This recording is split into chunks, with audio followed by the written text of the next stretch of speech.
And of course, we have e-learning week, the assurance and planning unit at some point. He's now the deputy registrar at the Directorate of Student Affairs. He's no other person than Dr. Kojo Ado. I would invite him to chair and moderate the session. Thank you so much, Chris. Thank you so much, Chris. It's a privilege and honor to be here with you. And one thing he left out is that when he was doing the introduction, he forgot about you. And so you are also here. So clap for yourself.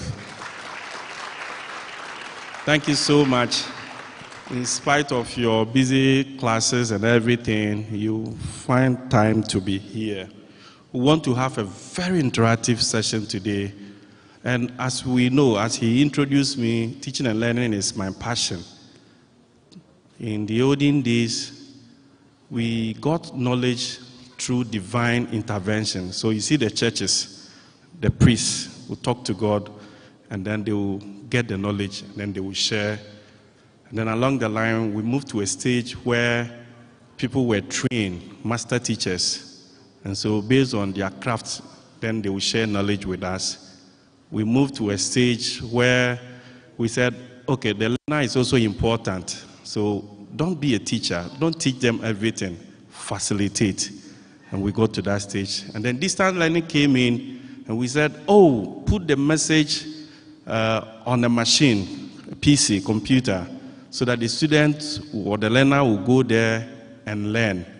And then along the same line, we said, what kind of information message do we have? How have we packaged that information? And so we started talking about all the things e-learning is promoting now, making sure how we design instruction, making sure how you learn, making it so flexible at your own time, your own pace. And then using that medium, a group of people came up, and then they started, into bracket, joking, entertainment, using the space. And Kojo and his group looked at the thing, and they said, we are not only allowing people to do entertainment or jokes. We will be careful, we'll be intentional, we'll create content. And so that is where we are. We are learning, we are joking, we are entertaining ourselves, but they are leveraging on it. And so today he'll be sharing with us, how do you master that craft, and how do you brand yourself so that when you post a story, or you have your medium that you share good content, people will follow you. And I know these days a lot of them are making good money from that business. Are you ready to be part of that business? Oh, the vim is too low. Are you ready? Are you ready? You have no idea how much the bloggers are making in Ghana, or you have an idea how much they are making. KNUST, I was thinking this room will be full because you are super talented, engineering, agriculture, in all the various fields. You'll be here, take advantage of this opportunity, and then you start your own thing. But we're discussing that. Though we are few here, a lot of you are watching online. And so those who are watching online and those who watch it later on, we are saying take advantage of this opportunity and improve upon your craft. Kojo, a little bit about him. His real name is Bernard Kojo Amoafo. I hope you know that, or you are learning it for the first time. Okay, so for the purpose of education, his real name is what? Bernard Kojo Amoafo. And popularly we call him Kojo Sheldon. He's a Ghanaian YouTube personality, as we know, and content creator.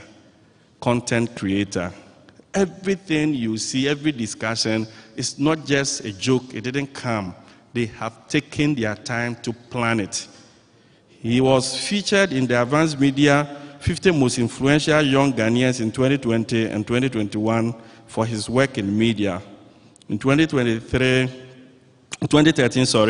he was hired as a social media manager at the Rev Media Group, and in 2016, he was employed by OMG Media, where he hosted the show Yawa of the Day, a daily comic entertainment news segment where trending news are discussed. And in March 2021, he received a silver play button from YouTube for reaching 100,000 subscribers. Let's clap for him for that.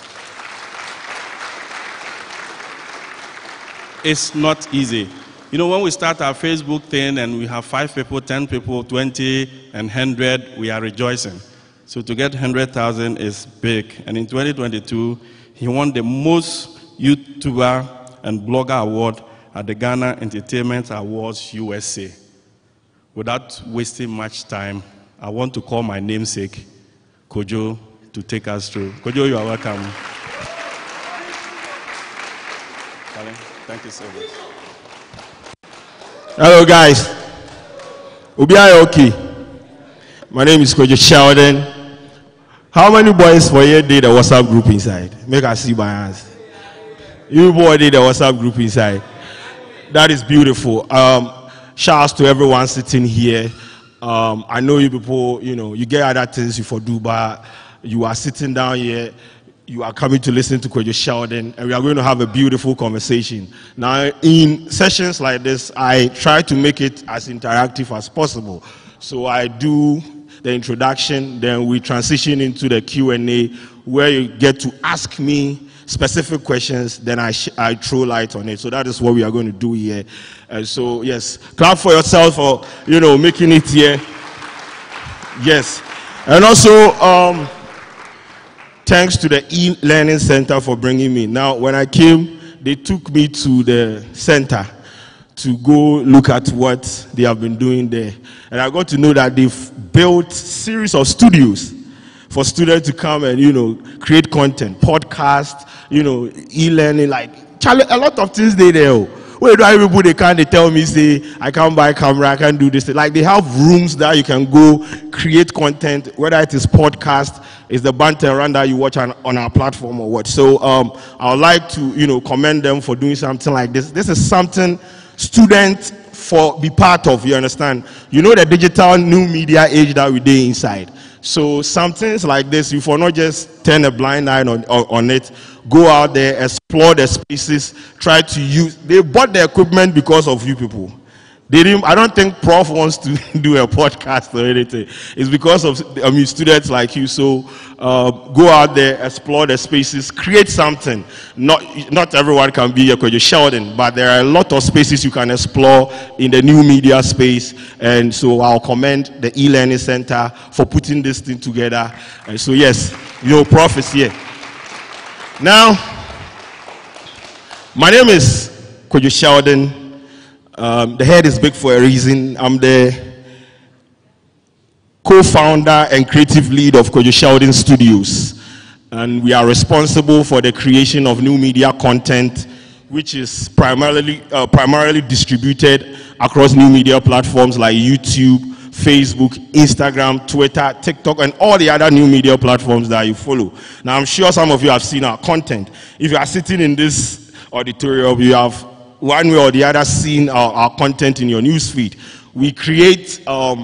We are known for creating entertainment content. So we have different kinds of content on our platform. We create sports content, lifestyle, food, music, the entertainment itself, which is the music, the movies. Then we recently introduced the campus, the KSS campus vibe, where we visit university campuses and speak to students, because we are a youth-driven platform. So that is what we do at KSS. Now, we have been in the business of content creation for the past 6 years. That is what we have been doing, and through the creation of content, we have been able to achieve a lot of things. Right now, we are 20 in number. It started as Kojo Sheldon. We have 20 people on board who are creating content, who are editing, who are distributing, who are creating thumbnails. So it has moved. It has moved beyond Kojo Sheldon, and now it's like, an entire team. So that is just what myself and my team, we do at KSS. Now, I was invited here to come and talk about online branding. Now, the space that I thrive is online. I create content online. I don't have money to go and mount, master, and all those things. So I create content and distribute it online. And it is something that we have been doing for the past 6 years. And so I have a fair knowledge on how to build a personal brand online, or a brand online, in order to be successful in whatever you do. Not just content creation, because at the end of the day, you can build an online presence without even being a content creator. So that is what we are going to do here. Now, I want to ask a question. When they mention KSS, what comes to mind? What is that first thing that is established on your mind, like KSS? And please don't say violence, please. Don't say that, please. But what comes to your mind? Okay, thank you. What comes to mind? Okay, so these are taglines. What again comes to mind?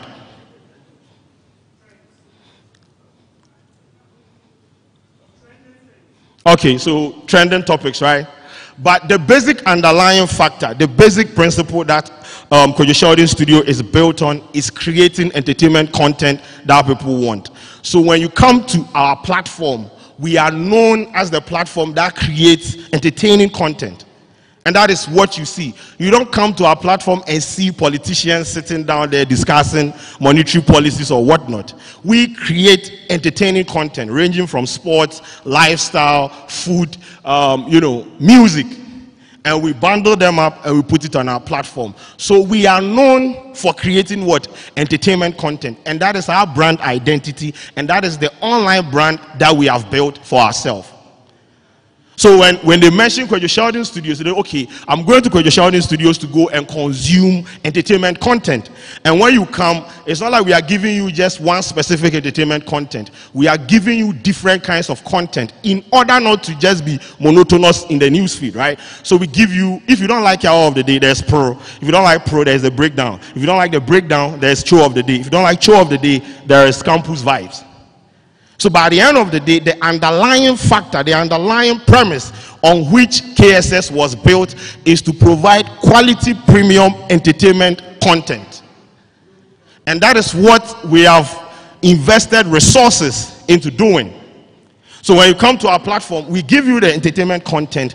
It is quality. People come to our platform, they see the kind of quality videos that we have produced, and they go like, wait, what kind of machines do you people use? What kind of cameras do you people use? Your thumbnail, who is behind it? This is how we want you to see us. So you come to KSS and you know that there is quality. There is entertainment. There is content that is going to appear on, let's say, Banter and Rant or even Hour of the Day. And we have been consistent at it. From the day that we discovered that we can create content to entertain people. Now, mind you, the reason why we chose the creation of entertainment content was that based on research and the metrics available, majority of content consumers come to online for entertainment. All the other extremities are peripheral. People come to social media because they want to laugh. They want, like, I've had a busy day. I want to go to Kojo Sheldon Studios to go and see what can trigger me to laugh. Nobody wants you to come and stand here. Someone has been showing the news now in detail. Even if we find a news item like that, we will find ways and means to bring the entertain. Like, there has to be an element of entertainment. Although it is a sad news item, at the end of the day, there is something that we are going to say at the end of the video that is going to make you crack a smile. So that has been like the pivotal, idea, just, pushing us around and everywhere. Now, we had to do a lot of things to be able to create this kind of online, brand. Kojo Sheldon Studios being known for creating premium entertainment content that people want. Now, first of all, before we started it, we identified a space. There was a niche and we explored it. We identified, during the COVID period, we identified that first there was a need for people to consume content. What kind of content? Once again, based on data and metrics, entertaining content or entertainment content. So we identified that space and we have never swayed. You come to our platform, it's entertainment, entertainment, entertainment. Because once you sway, people will start questioning your brand identity. So you have to hold it tight. It's supposed to be a brand value, a brand mission. And this is not content creation specific. As an individual building a brand online, two things: you want to be known for something, this or that. People want to be known for being the sensational kind of people that will pick news item and sensationalize it. People want to be known as like sports, like they want to be identified as part of footy Twitter. People want to be known as, the agenda boys. Everyone on Twitter, everyone on social platform, they are tweeting, they are putting out engaging content because they want to be identified for something. You don't want to be all over the place. So you find what you are good at, which is studying your audience. And it is very, very, very pivotal when you are building online brand, because at the end of the day, you are building whatever brand that you are building. At the end of the day, you need to tap into the audience. You put something out there. Even brands, they create some of these brands like Access Bank or one of the banks. They have invested in series on YouTube. I think in Danny TV or something, where they create original content. So when you go to their page, you don't see them saying, say, sign up to create an account, do this. They are not always selling. There is content. So they use the content to hook people in, and they give them what? Oh, okay, let's place an advert in this video, which is even subtle. So at the end of the day, these are like the spaces that you go to explore. But what I'm saying is, you have to be known for something. You don't have to be known for all the things that they are there. When you bundle everything up, we don't know you for specific reasons. Now, for breakdown with Kojo Sheldon, when an artist releases a song, recently I posted a screenshot where my reaction to a music video, the artist's music video, has more views than the artist's original music video, right? So I was doing 90,000 views, he was doing 50,000. Then I asked in the comment section, why do you people do this thing to the artist? Then they said, when they release the song, we come to you and listen to your opinion about the song before we go and consume it. So a lot of the people out there come to my page, listen to what Kojo Sheldon is saying about someone's music before they go out there and consume the artist's song. It is a continuous effort by Kojo Sheldon to continuously create breakdown content, react to music, talk about lyrics. You have basically created this kind of perception about you on people's mind that if a song is released and you don't comment on it, it's like, So artists actually, they believe that I can blow a song, which I can't. Menya knockout, I know if you do them. You understand? But the consistency, how I've been doing the breakdown thing for about 4 years. So each and every day I will pick a song, sit down and talk about it. Okay, this is what this. Sometimes I get it wrong. Mind you, there are sometimes that Charlie, I'll go talk different in the way the artists talk, then they move to me on Twitter and things, which is part of the job. I call it occupational hazard. But the consistency to deliver, the consistency to become a thought leader. I always tell people that I was the one that made you people aware that artists are saying so and so in your songs. You come to my page because you want to understand what Sarkodie said in a rap line. I have created and carved a niche in that space. It has become like, it informs people's consumption pattern. So I've become like authority in the space. And that is one thing that you have to look out for when you are, building an online brand. You have to be known for something.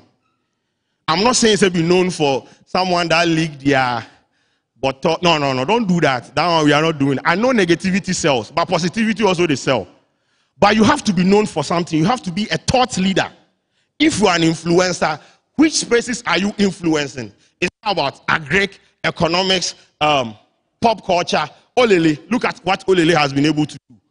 Olele came in recently and he has basically carved a niche for himself. When you come on and say pop culture journalist, it's Olele, because he's continuously churning out that content. Right now, people who want to consume pop culture content beyond Ghana, they go to Olele. And he had to do it each and every day, consistently creating content that the people want. So you have to be a voice of authority. Let them know that, okay, the president delivered a State of the Nation address. Who are we supposed to go? Which page are we supposed to go for a breakdown? Not me though, I can't do that. But there is a person out there that can do that. Okay, today, this is like various topics are great, different Kobiche. When you're looking for a blogger who blogs about like impact-driven projects on their platform, it's Kobiche. So you go to his page, you see him advocating for, government agencies to go out there and build boreholes, do this thing. That's what he's known for. Recently, he introduced the traffic thing where he was schooling people on what the zebra crossing stuff they mean. Specific, content specific, delivering it to the audience. So you come online, you know that when you go to Kobiche's page, this is the kind of content that you want. He has become a voice of authority, and he has basically stamped his authority. Because if you don't stamp your authority, mind you, what we do online, a lot of people are doing it. I'm not the only one that reacts to song. But why do you want to come to Kojo Sheldon's page when an artist releases a song, not the others?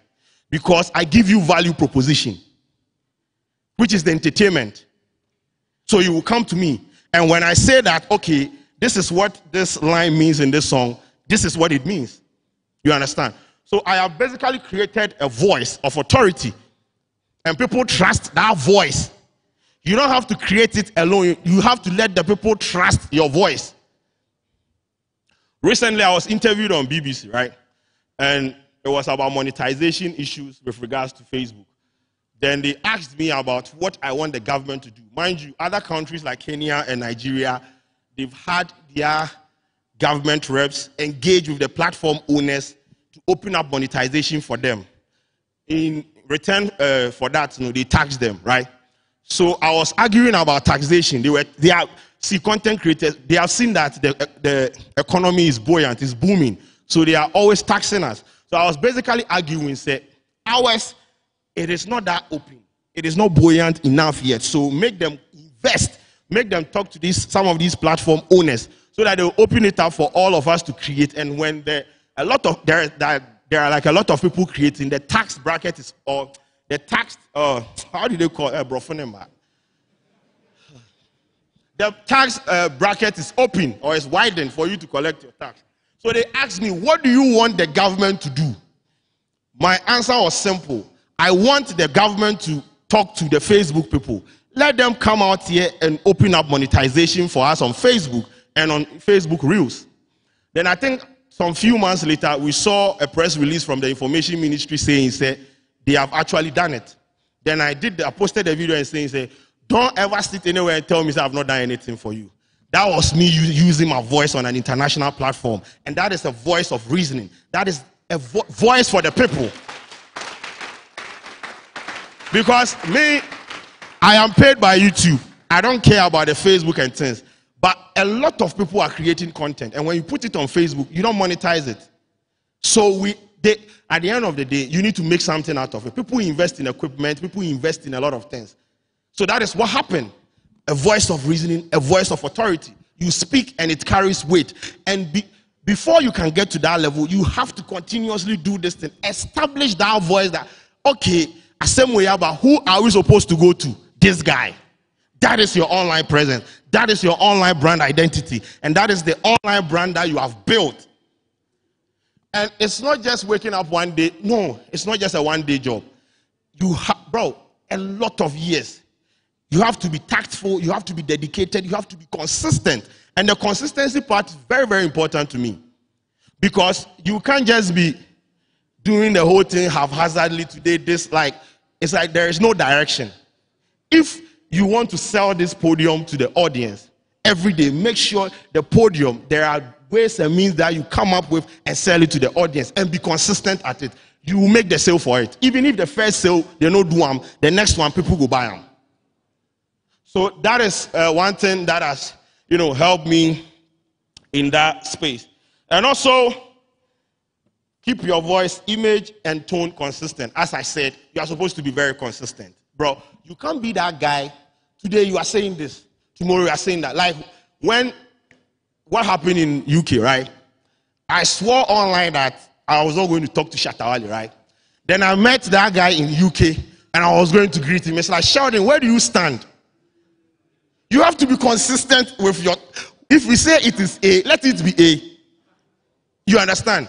So if you become consistent with your thought, like, okay, Sheldon has said something, you say, even if you are going to dispute it, it carries weight. People trust it. You can't just be Kohabraha. If you support party A, let it be party A. If you support party B, let it be party B. And let people make their inferences, right? So you have to keep that voice, that tone consistent. And in the course of doing that, you create a consistent brand persona. Oh, this guy is consistent. And one thing that a social currency that is actually valuable to a lot of creators is consistency with your thoughts, like your brand image and persona, your voice. It's like when it comes to certain topics, we know that, okay, this is Kojo Sheldon, that is Kojo Sheldon's take. Like, we know your thought process. You are very consistent with it. You don't sway. So that is your brand.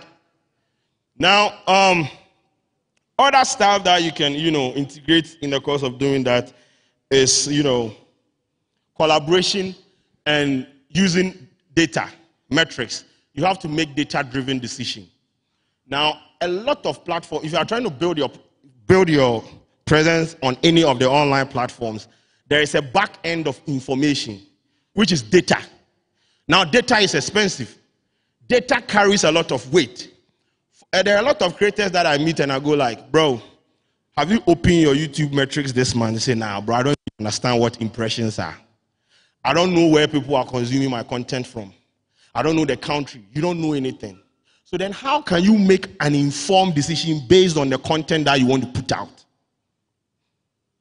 There was a time, I think we wanted to find out the peak time on our platform where people come and consume content. We were experimenting. We didn't know about this metric. Then we opened the back end where it gave us the specific times where people are actually online to consume your content. So this is what we do. We create the content, then we schedule it for that time to be posted, and it is fired in the system. Then you see the engagements just skyrocketing. Data at the back end. Because for thumbnails, sometimes you see the thumbnails on our videos, they are changing. We call it A and B testing. It's like a new feature that has been introduced by YouTube, where you can test thumbnail A and B to see which one is performing and which one is giving you a click-through rate. Because you need people to click through your thumbnail to watch your videos. And all this information, they the back end for the WhatsApp, the boys for the WhatsApp group. So if you're a creator, if you are trying to build an online presence and you want to you have to make data-driven decisions. And in the course of doing that, the data is available in the back end, and you have to use it to make an informed decision about your brand. So if you're a content creator and you create content and you know that majority of your content consumers, they are consuming your content in 720p, which the data is available in the back end. You don't have to shoot your video in 4K or even 1080. You just need to find a balance where the clarity, bro, my type of content, I've seen truck drivers, I've seen market women consuming my content. Do you think they are using Samsung Ultra or iPhone 15? No. The technos and things. So in order to optimize their viewing pleasure for them, I study the background. Yes. I study the background data and make sure the content that I'm putting out there, they are going to consume it on this particular device this way, so that in the course of consuming it, they have value for their eyeballs. So in the course of building your online, you need to make data-driven decisions. And it helps. It's not going to make you waste time, because you know what you want to produce or you want to put in the newsfeed for people. That is why when we keep introducing new shows, it works, because we have understudied what our audience wants. Understanding what the audience wants is pivotal. Very, very important. Because you don't create content for yourself. You create it for people. Otherwise, like, you will create it and just send a link to your family members. But you create and you put it on like public display. So make sure that people consuming your content, make sure the content that you are putting out there as an online personality, because mind you, at the end of the day, as an online personality, if you post a picture, it's content to people. Have you seen how people dirty themselves in people's comment section? Maybe a footballer will just post a picture, go to the comment section, a Ghanaian actor or actress, go to the comment section, and people are fighting. People are having diverse opinion, dissenting opinion about just a picture. To them, it's content. So you need to optimize. You need to make data-driven decisions, and you need to make sure that whatever you are giving your audience out there, there is value. So, ladies and gentlemen, these are some of the ways where we go through and build our online. Now, mind you, anyone go through wake up, then do them. It just depends on the strategy. I'll go through show you the way. But in the course of, establishing that online presence, your strategy, go through make sure, say, at the end of the day, you are successful or not. And as students who are in like information age and digital new media age, these are spaces. But there are some times that you talk to people and they go, Charlie, do you have an account on TikTok? Nah, Charlie, me TikTok there before the kiddies, so me, I be G. No, you are not a G. Also, there is nothing G about not being on. Bro, what are you talking about? Take advantage of all these platforms. If you want to build a potent online brand, it is online for Christ's sake, not post office. So how can you tell me that, Charlie, I want to build an online brand, but Charlie, so I'm on Snapchat and it. What are you talking about? It encompasses everything. It has to be fairly distributed. You have to build a presence across. When the TikTok thing started, I was one of those people that said, Charlie, I have gray hair in my beard. I can't do this thing. Right now, we are nearing 500,000 followers. Snapchat, same. You know what? I hired someone, my PA. She's the one that has been posting stuff over there. Because you need to leverage every platform in order to optimize your social currency. So there is nothing like this platform is this. No. You just need to understand the platform dynamics. There are content that will work on Facebook that will not work on Twitter. And you need to understand all these things. Then you come to a conclusion that content A will be good for Twitter. There are some content that we don't even share on Twitter because we know that the content consumers, they are not going to be in tune with what we want to put there. Platform dynamics. When we post the same content on Facebook, it will fly. And it requires you sitting down and learning how your audience behave on these platforms. So building an online presence is not just posting and going to sleep. It's work. You need to watch. You need to do sentiment analysis about you. That we use hashtag to do sentiment analysis. Like, you need to track the conversation beyond your news feed. What are people saying about you? And some of these big brands, they do, like Samsung and all these, like they do sentiment analysis. They need to understand what people are saying about their brand in order to make informed decision about it. So when I post on Twitter, I see me hashtag it so that when I'm aggregating it for the sentiment analysis, it will be easier for me. And that is work. So you have to be calculated. You have to be very, very, very calculated and intentional if you want to succeed with this. And when you do it to some point, it becomes like a part of you where, like, it's become part of you. So sometimes I can walk into our thumbnail room where they design a thumbnail and I go like, I don't like this, put this one there. And when we put it on our video, it works. Continuously knowing what my audience wants, it has exposed me to like things that like I go just working, put this one here, put this one here, put this one here, and it works. But then I had to accumulate this knowledge through what that process of me learning from people, reading, watching videos. Bro, it's a lot of work. So it's doable, but you have to be that guy who wants to learn. And I know a lot of you are here because you want to learn. So this is where I go fit and because we have to do the Q&A and everything. So now I'm going to allow you to ask me specific questions that idea your mind top. Then if I know, I'll go answer. If I don't know, I'll go lie. Also, fact checking, bro. We have to fact check. For those who on Twitter, people know what I'm talking about. One person decided to deceive the entire country. Look at our faces now. Fact checking, bro. It will help us. So, guys, if you have any question out there, just throw it at me. And let's cook.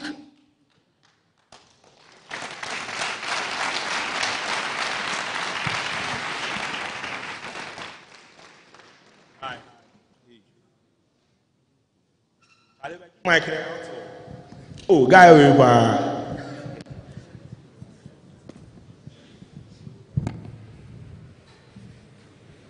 okay, Kojo. I'm Richmond. I want to ask, you said we should go all in onto all platforms and then leverage on the platforms.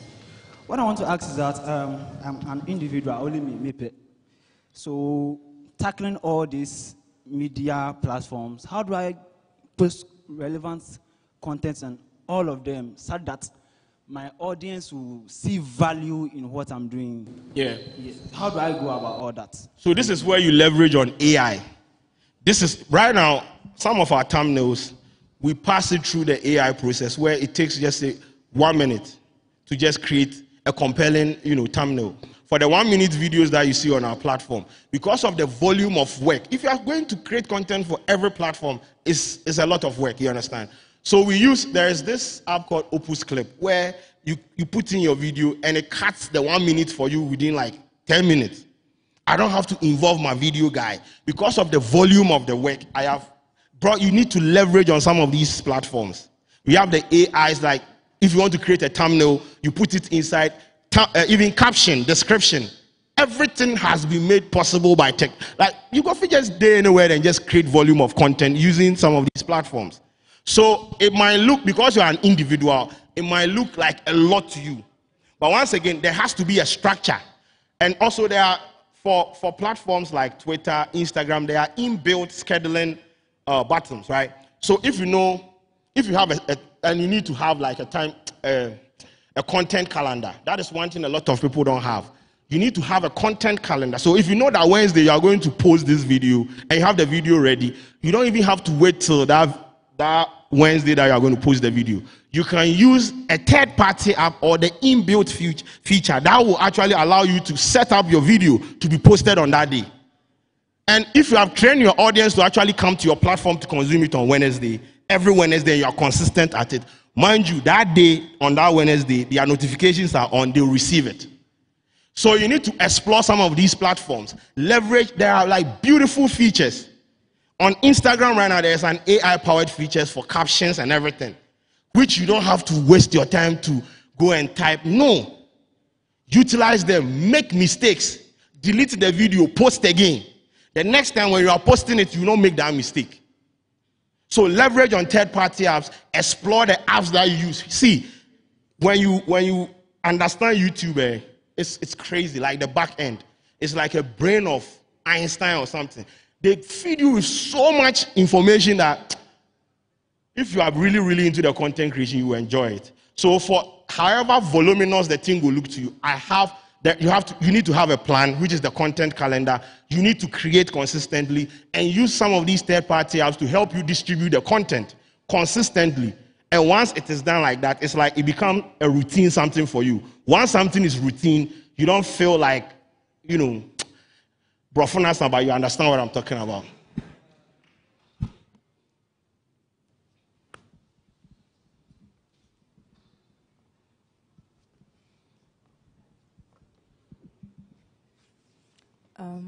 Hi, Kojo. Thank you for the insightful session. You see the way so you far. hi, Kojo. Kojo Sheldon. Learn from her. My question is in regards to time management, Okay. considering the fact that we are students, and even if we go out to work, probably, even though we desire to build an online brand, we'd not probably have all the time to do that. So first, what do you advise that we can do, probably apart from things like the calendar, to still be consistent in the online branding, and in the situations where we might deem it overwhelming, what can we do to also balance the our social media influencing and then our daily lives? Yeah, so I always say there are people out there that want to build this thing step by step, right? It's not like their life, they depend on them. So when the work, like when you get overwhelmed with the work, sometimes you need to sit back. You need to sit back and analyze your strategy. Mind you, the reason why I keep hammering on the content calendar thing is when you have a calendar guiding you on what to create, where to distribute it, even that there are some of the content calendars that allow you to put captions and everything for you. When you have that in place, you wouldn't have to even worry about it, but you can concentrate on your academics, and some of these apps, like the platforms, will work for you. So you just have to just be consistent with the content creation, and if you can't be consistent with it, you see, you just have to plan. There are days that you are free, you don't do anything, right? So if you know you are going to post 5 times a week, and your content is, let's say, 1 minute long about, let's say, relationships or any other topic, you find time, you sit down, and you shoot everything. Then you find time to also sit and edit it. Once again, for editing apps, there are a lot of third-party apps that are helping people to edit. I mean, some of them you have to pay. There are some too that you just put the video in and it gives you like a quality edited video. So you need to just find a balance, find time for the content. If you really, really want to do this thing, you want to build that kind of presence, you have to be consistent with it. And if you have to be consistent, it means that you have to create more. You can't just be giving excuses. For me, I always say excuses in the year, you go create 1,000 for yourself. But there always has to be a balance for you, you understand? So find time, create the content, know how to distribute it, know if you are going to do it twice a week. You create everything, you schedule it. You can go about your business. You understand? So you don't have to wait till Wednesday to go and put camera. Nah, what if there's no light? You understand? You know the kind of impediment that we face. What if your roommates want to do some things? There are some roommates where somebody ring line next to that when they want food. So you need to find time for the content or the journey that you are on, that kind of path that you want to use to build your online brand, and find time for yourself, because the academics too is important. But at the end of the day, you can't relegate this to the background because you would be overwhelmed, but you have to be tactful.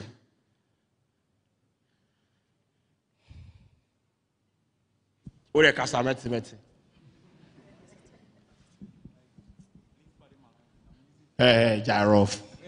Adolescent no catch you. You're there, I can't count. Tim. Hi, Sheldon. Hey, Jai. Jai,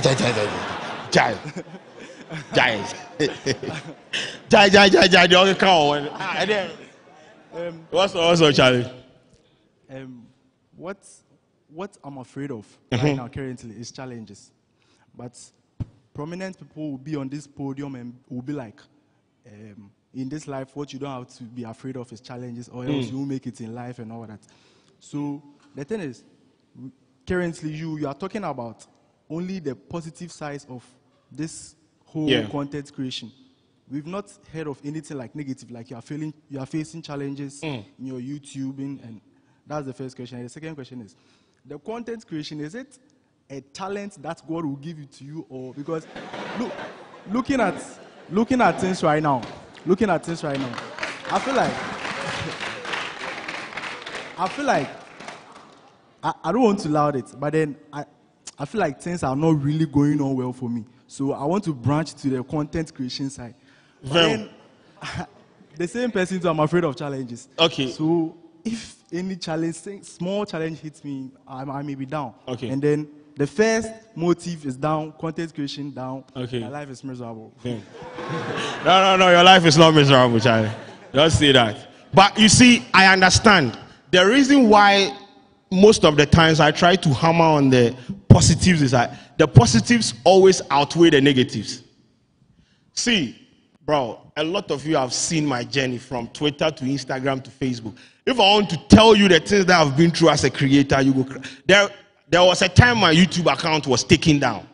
And you understand? Like, there are sometimes you see us shooting and then take the light.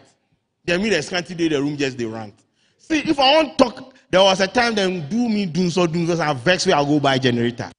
Now I don't get money, some small money I save, I say I want to challenge the government, so I go buy. Now I go buy, they increase the price of fuel. What I go do? These are the impediments and challenges. When my account was taken down, the next day I created another one.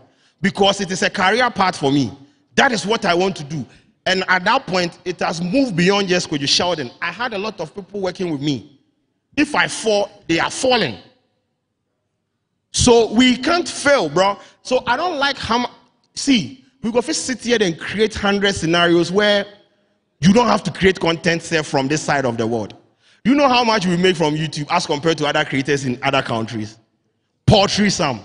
Why do you think I keep putting out volume of work each and every day just to break bread and break even? So I can sit here, nah, bro, this is not going to, but at the end of the day, even the poetry sum I'm making, look at what we have been able to do. Who would have thought we would make an appearance on like one of the biggest media platforms in the world? We've traveled, we've met people. I'm standing in front of you talking to you. Why would I allow some of the negative things to outweigh the positive when I can hammer on the positives? So they will come. If you make up your mind that this is what you want to do, this is the path that you want to be on, you will be able to do it. Use content creation, no be talent. Me, the time we did school, presentation, always I did the back. I did fear people like till today, like you see traces of it. But you see, you don't want to be another unemployment statistic. You will figure life out. When life hits you, the impediments will tear your eye top. So you see me every day, you see my eye make red, and they shoot the content. It's, bro, you will not do it. Okay. All right. Vem. Don't dwell on the negatives. Don't try to create excuses for yourself. Don't see the impediment as impediment that is not going to allow you to create the content. Find ways and means. If you really want to build an online, when you invest so much effort into building the online presence and you get to on that pedestal where you have become an authority, a voice, bro, when the brand deals are coming in, you even forget about some of these things. There are months that we work with some of like the top brands in the country. Right now we have about 15 of them that we are working with on our platform. When they took my account down, if I'd given up, you think that I'll go work with Samsung or any other platform? No. The next day, bro, welcome to this episode of Y'all Dead Tears, bro.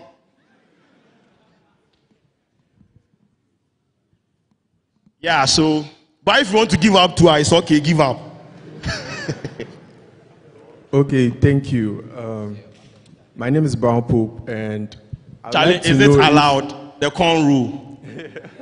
UPS know they allow, so that's why. Hey, Mr. Nana, Mr. No carry me go there. Okay, thank you. So for young student artists like myself, I think we find it difficult to put our content out. You see, the algorithm doesn't always show your content to people you want them to see those contents. So sometimes we find it difficult getting to, let me say, our fan base. Which kind of idea or maybe, let me say, steps would you give to us to help us improve our search? Yeah, you know the ones that vex me for the emerging artists and the artist space. Those artists that want to be mysterious, right? You go to his page, you check his Spotify listeners, it's 15. You go to his page, then he has posted a picture of some Dracula be there in black background, like he or she wants to be mysterious, you understand? When Don Jazzy as an executive producer is creating content for his artists, You as an artist with, let's say, 20 listeners a month, you are doing mysterious and posting some dark things like thinking that you are the next Playboy Cardi or something. Bro, you want you understand? People are using content and storytelling to sell themselves. The artists, recently I saw Black Sherif doing skits. Don't do it and see. They are using content to sell themselves, to sell their product. You might have like a beautiful product, which is the music on the, the streaming platforms, the DSPs. But you need to direct people to that place. You need to be in the news feed. Recently, I interviewed this guy, what's his name? Teflon Flex, right? And I was asking him, why did you sway from the music to do skits on Instagram? And he was like, bro, this is my strategy. I use the content to get a lot of people because a lot of people follow him on TikTok, right? He's averaging 200,000 views and things. When you look at his streaming numbers to not be the same. So he's saying he's using what? The content that he's creating with the girlfriend to get people to come to his page. When they come, it's like, you see, boxing, jab, then you throw the hook. Over that dinosaur, or Lucy God, no hooking with one song. And that song better be good. And for some song, no. You also need to make the effort to always see, listen, I always tell people, if you have 100 people, if you post on TikTok or you post on Instagram, you have 100 people liking, 20 people liking. Bro, it be good. That is like 20 people taking interest in your work. Even if out of the 20, 5 say be found fullest 15 days. Because always found fullest go day. But there is visibility for your song. You don't know where that person is going to do a word of mouth recommendation for you. So you might post it and get like 20 likes and feel like, bro, I'm not getting it. But continuously create it. One day, one video will go viral. One song will go viral. And boom, that is what happens to Black Sherif. You think he wasn't creating when the one that he was holding the cutlass. Just one viral video, it changed the guy's destiny. So you have to continuously, bro. However, if the 3 likes have taken, so use content. Be consistent. Don't be mysterious, bro. What's your underground? What's that mysterious? And be intentional with the things that you post. When you are, imagine say you've met some music executive producer or something like that. Oh, Charlie, show me your social media. Then come one post. Then we'll click the post to, they lead to anywhere. Make the conscious effort to update your page with the product that you are selling, which is the music. So that when you are referring someone, they come in and they see what you have. They don't have to even click on any link to redirect them. They come, the first post is this song. It has been arranged beautifully. If you like to, don't do it.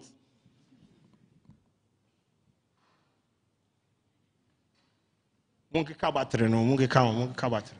you did go. I would like to ask about originality of content. Okay. So recently about the Facebook monetization. One of the criteria for like monetizing your account was originality. So I noticed some accounts, like very huge accounts, maybe on Instagram or on Facebook, they do like reposting of content. So let's say like there's a trending issue and I would like to like rehash it on my account. So I would take that content and add like a couple of videos and put on my platform as well. So I wanted to ask, like, for now, I want to like build an account based on that. But first of all, I'd like to like get a lot of followers or like people to look at what I'm doing. Yeah. So I just wanted to know, for someone who is young and like coming up in such a space, what are some of like the key things I have to look for? And also with like YouTube copyright and stuff. So let's say I take a part of your video and maybe add some visuals or graphics to it and send it to my YouTube shorts. So like with that, how is like YouTube going to take it? Are they going to like copyright my account because I took it from yours? If I post it on Facebook, how is it going to do and all that? So I just want you to throw more light on that for me.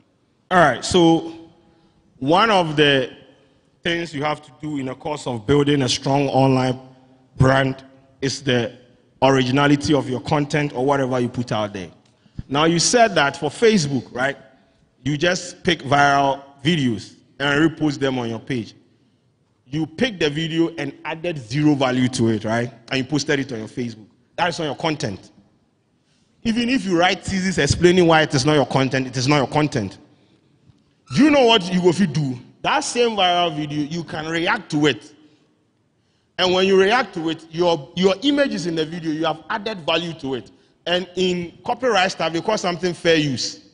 Where even when they strike your content, you can argue that, no, I added, that is the music video stuff that we do. Sometimes you can argue that, no, I didn't just lift the music video and posted it like on my platform, but I lifted it and added value to it by reacting to it. So originality, that reaction that you are going to apply to that video, makes it your original content. So when you lift it straight and you post it, it's someone's content.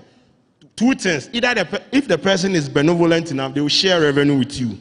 If the person is wicked, the person will strike your page. If Facebook vex, they will demonetize you. So to be on the safer side, you need to add value to the content. So sometimes you see someone, like, they will resize their images at the top right corner of the video and they will react to it. All the ways of navigating, bro. A human thing. Also, you can create your own original content. It's easy to create viral content. I mean, nowadays, I'm not saying go and do those things, but you know what I'm talking about. If you know what your audience want, you can create viral content where people will even come to you and steal your own content. Like in this space, we don't pay much attention to copyright and stuff. So you see people, it's sometimes it be some way. But what you have to do is add value to the content. Even when you lift it from someone's platform, add value to it. For YouTube, they have their guidelines. For the copyright, when I react to music, I don't make money from it, right? There is a copyright claim. They send the copyright ID. They take the money and they give me the numbers. It's okay for me because I can place ad in the video. Manually place ad in the video, right? So I don't have to bother about it. But all these platforms, they want to promote, they want to put originality at the forefront. No one wants you to go and pick some. No, it doesn't work like that. Someone suffers to create content, you lift it and you are talking about what? So invest in content. However minute the investment is, make sure you are investing in original content, bro. We move from just picking random videos to like basically having an entire auditorium creating content, face off. Like, bro, you need to invest. It's expensive, but when you put it out there, you can monetize it, right? So if you invest, let's say, $500 in the video, and the video comes out, quality, everything, when you put it on YouTube, you can optimize it and make more than the $500, right? You can even make more than $1,000, which is the return on investment in this is a lot. Other than picking someone's content, posting it on your platform and getting like copyright strike. Charlie, Uber to me do 100,000, yeah, take your account because you posted 30 seconds of someone's content. Why not invest in your own original content?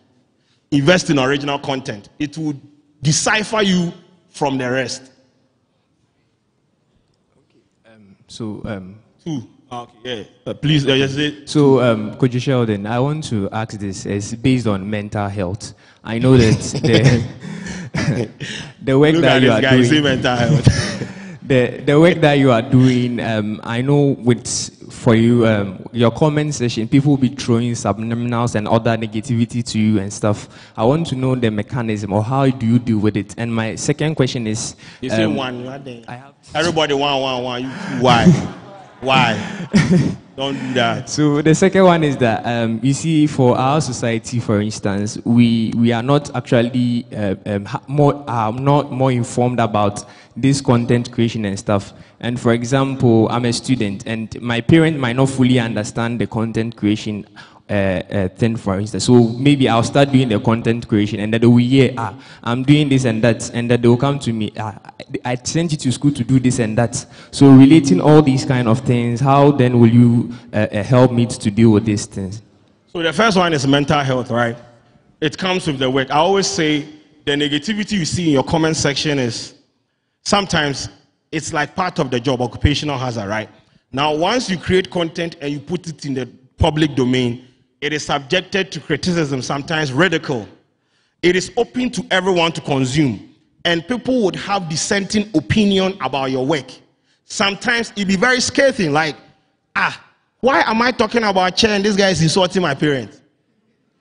People are frustrated. People just want to vent. It comes in the comment section. There are ways and means that you can do. Me, I'm damaged beyond control, so I don't pay attention. But you have to find ways. Delay. Have you ever read comments in Delay's post before on YouTube? She will intentionally mute the comment section. If you want to vent, go and vent in your house. That is her way, her coping mechanism, her way of dealing with online trolls and bullies and whatnot. But the thing is, you are creating content for people to consume. They will come. You have to be calculated how you deal with them. Some of them, they just want to trigger you and get a response, especially if you have huge following, right?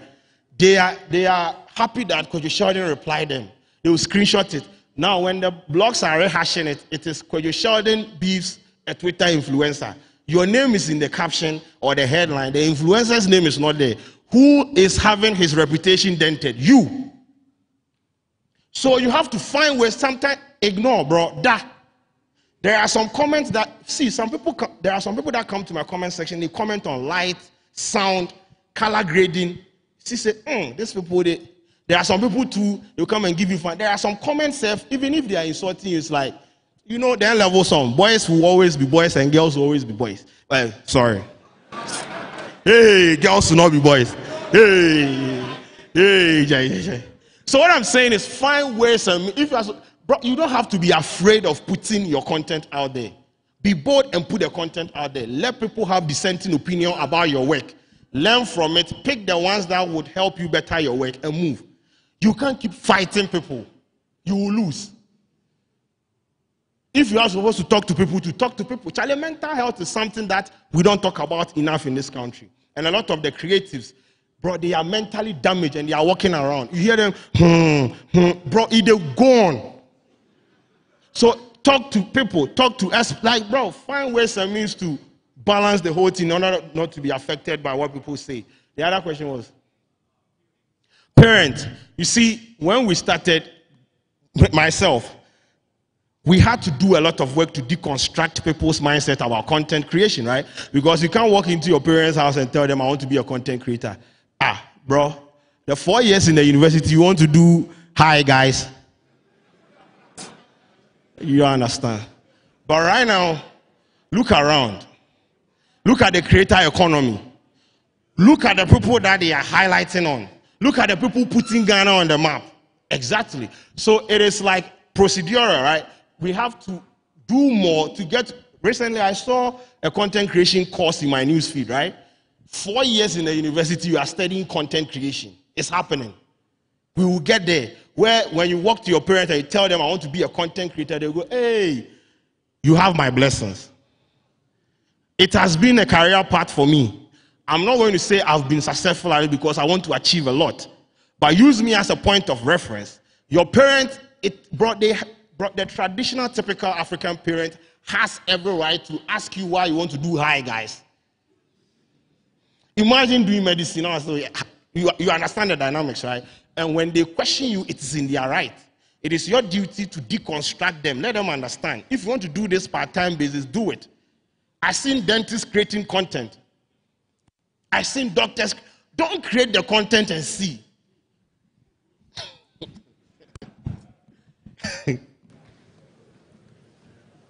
All right. The last question. Okay. Recently, you had an interview with the BBC, and you mentioned, you opened a space where the conversation about monetizing Facebook came up, and now they are doing something about it. I can see that you are very bold. Bold or bold? Bold. Okay. Bold.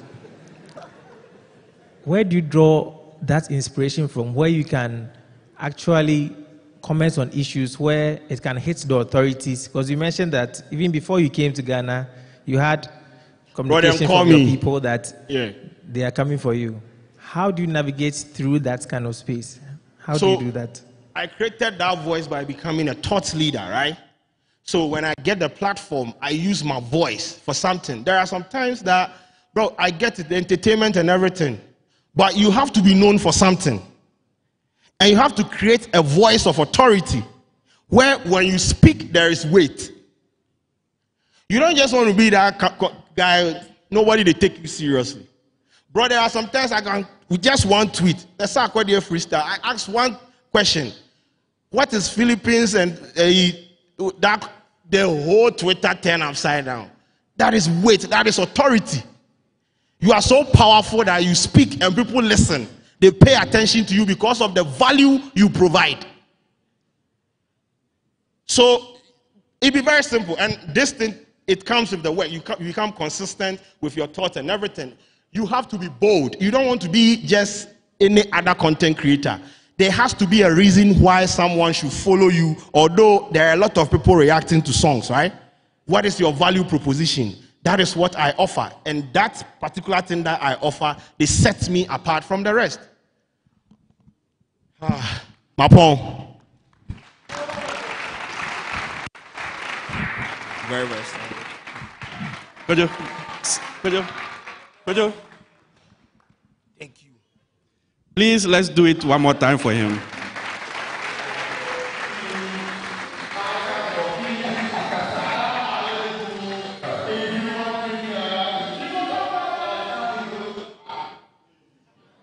Thank you so much. And please, what he has done is just the first part of what we are doing today. There's a bigger one coming. So please don't move anywhere. Stay on, and you are getting a double dose today. By way of summary, he has exposed us to a lot of things.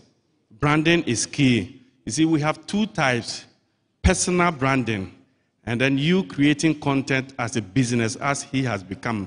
And these days, whatever occupation you want to engage in, sometimes they ask you for your social media handles, and then they check what have you been doing. So be very careful as a student what type of content, even on the personal level, you post. So brand identity is very important. Brand consistency, and he said, have space. If it is agriculture, if it is nursing, you have to be known for something.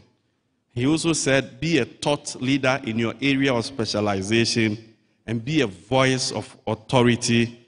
And of course, be careful about what you do. Data-driven decision is so important, and value your audience, and then be paying attention to platform dynamics.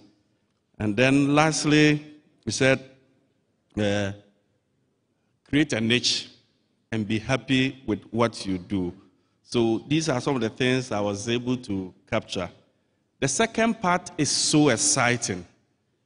We have the Commonwealth, Association of Commonwealth Universities here with us. You are not clapping to that.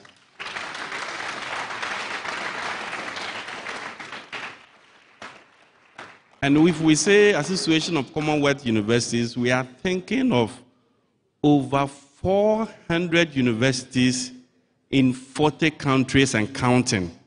Let's clap to that. What they want to do is to share relevant information, 400 universities. And so after here, what do you want to do? How do you engage? How do you move on? Huge opportunity for us. And we are blessed to have Mr. Emmanuel Adineye. He is the Regional Engagement Lead for Africa, and he is going to take us through a presentation. So like we did previously, you sit down, you make the presentation. Please don't go, please pay attention, and then we'll take it from there. But before he comes, one person I want to introduce, and this is so big, 400 universities. In Ghana, when our Vice Chancellor is coming in, you see us getting up senior members. And the person I'm introducing, he is the head of all the 400 universities. He has been the Vice Chancellor in 2 major universities in UK. You are not clapping to that. It doesn't happen to be a Vice Chancellor in 2 separate universities, the last one being Cardiff. And he just walked in quietly. We did not notice him, and that is how he wants to. It is my joy, it is my pleasure. He will have a session with us tomorrow, but I want to introduce Professor Colin Rodan, the Secretary General and Chief Executive Officer, Association of Commonwealth University. Thank you so much, sir, for coming. And he doesn't need permission to go to King Charles. He can walk in because he belongs there. And he has come down to our level to engage us. Let's do it one more time for him. Tomorrow, he'll be here to give the keynote address together with the Minister for Education and our Vice Chancellor. Please, let's come and let's listen to him. It's an opportunity to meet and hear people like that who are coming from higher spaces to interact with us. Ima, if you are ready, come and take it over from me. Thank you.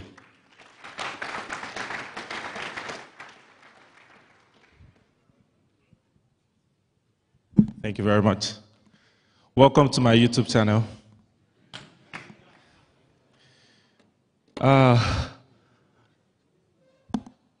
Good evening.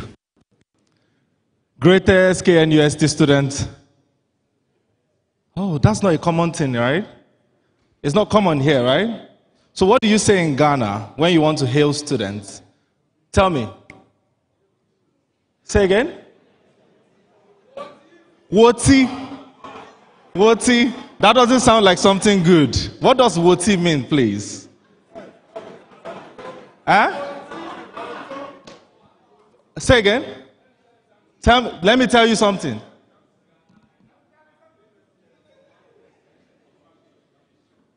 Whew, I wish I heard that. Yes. Ooh, he said KNUST is the #1 destination for content creation in Africa. Is that what Woti means? Then, hello. Hold on. So you go to the examination hall and they ask you to list universities in Ghana, and then you say something entirely different. So now tell me what Woti means. Okay, what I said was KNUST is the #1 destination for quality education in the world. Quality education. Oh, fantastic. Okay. And is that still the meaning of Woti? Woti. Oti. CO. And I see. Yeah. Fantastic. Hello. Oh, somebody else wants to say something. Say it. Yes? Give him the mic. Conti simply means all power. All power. Yeah. You know where I come from? How many of you have heard the word Ndaboski Bahuze? Hey. Oh yeah, right? It's interesting that you could relate with that. Again, good evening, everyone. My name is Adeni Emmanuel, and you see, I can't do anything better than what Sheldon, my great, amazing friend, has just done. And it's interesting that he ended with a point that happens to be the opening of everything I wanted to say. You know, because I'm about to talk to you guys about scholarship opportunities, how to position yourself for global opportunities. Because indeed, as you begin to think about content creation, you begin to have a goal in mind, correct? You're not just shooting content so that you become a KNUST champion or a Ghana champion. You will agree with me that Sheldon is not a Ghana-only champion, correct? I assure you, if you go to London, you go to Nigeria, people are consuming Sheldon's content. That is a true global champion. That's how it works. So really what I will talk about is really about how to make yourself globally relevant, especially leveraging scholarship opportunities. I don't know if we have the slide, if it can go up, but even in the absence of the slides on the screen, I will just ask us one question first. How many of us in the room, genuinely, you have that one friend that seems to always get good opportunities? For instance, whenever MasterCard Foundation comes to your university and they want to select some students, that person would always get an opportunity. Or there's a scholarship somewhere, or the government of Ghana is doing something. That person, how many of you also have that one friend? Raise your hand. Please just wave it for me. Awesome, awesome. Oh, thank God we have people. Excellent. So, what this tells you is that there are certain people like that. And then there are the second group of people. Can you go to my next slide already? I've started already, and I'll move really fast. No, go back, go back. Okay, so you see the people you see on the screen? These are some of the faces. Some of you will say, oh, these are happy faces, right? But these are faces of people like you and like myself who consistently get opportunities. Those of you that are very active on YouTube, you will know some of them. Some of them are Google scholars. Some of them have gotten some Google funding in the past and all of those things. And they always hit opportunities. And you begin to wonder, how are they doing it? What are they doing differently? Where are they from? Where do they get their learnings from? Okay, now to the next slide. To the next slide, please. Great. But then before I just proceed, I thought, it would be important for me to just give you a slight background as to some of the things I've done and some of the things I'm doing. So just go through that. I enjoy reading it. I did some work with UNICEF for some years. Then I moved to also doing some other works as well. And now I work with the ACU, doing regional engagement for Africa, and quite a number of other things. Next slide, please. And Prof earlier mentioned what our membership is like. And he mentioned to you that we have over 400 university members in over 40 countries. And I'm proud to announce to every one of you in the room right now that KNUST is one of those prestigious members of our association. Can you put your hands together for that? In as much as I understand that some of you might not understand what that means from the surface, but let me try to tell you what it means. You see, for us, next slide. Next slide, please. This is how our membership works. There are a lot of organizations that when your university belongs to, you hardly can tell as a student that you belong to those organizations. But for us at the ACU, our membership spreads beyond the vice chancellor level. It trickles down to every academic staff in the university, correct? It also now goes further to even the students in the university, and that is why this presentation is important. Because at the end of the day, I want you to begin to see that, there's another angle to being a student of this university, okay? There are probably opportunities that have been passing you almost every time because you are not aware of them. And so my goal here is to make sure that you leave this all better aware of that, these opportunities. Okay? Next slide, please. So, what are some of these opportunities? I mentioned earlier that there are certain opportunities targeting students. You see on the slide, ACU Summer School, the Commonwealth Scholarship, the Queen Elizabeth Commonwealth Scholarship, and the Ocean Country Partnership Program Scholarship in Ghana. Some of you are probably aware of some of these scholarships. Is there any of these scholarships that sound familiar to you? Please wave your hand. If any of them sound familiar to you. Oh, lovely. Which of them? Tell me. Commonwealth what? Scholarship. Fantastic. Absolutely. So, next slide, please. The Commonwealth Scholarships is indeed one of the, scholarships that we manage at the ACU. We are not particularly the funder of the scholarship, but we manage it. In fact, the CSC team is located, thank you. The CSC team is residented or located inside the ACU Secretariat in London at Woburn House. And great. So the third one is the Queen Elizabeth Commonwealth Scholarship. So quite a number of these scholarships are available for as many students within the Commonwealth. And what they do is that they give you opportunity to begin to rotate beyond your country within the Commonwealth. And for those of you that don't know what the Commonwealth means, so there are certain countries with a particular heritage that were, colonized by the British. Right now, the organization membership is somewhere around 53 countries, spread across globally. And all of these countries come together to form that organization called the Commonwealth. And Ghana is one of them.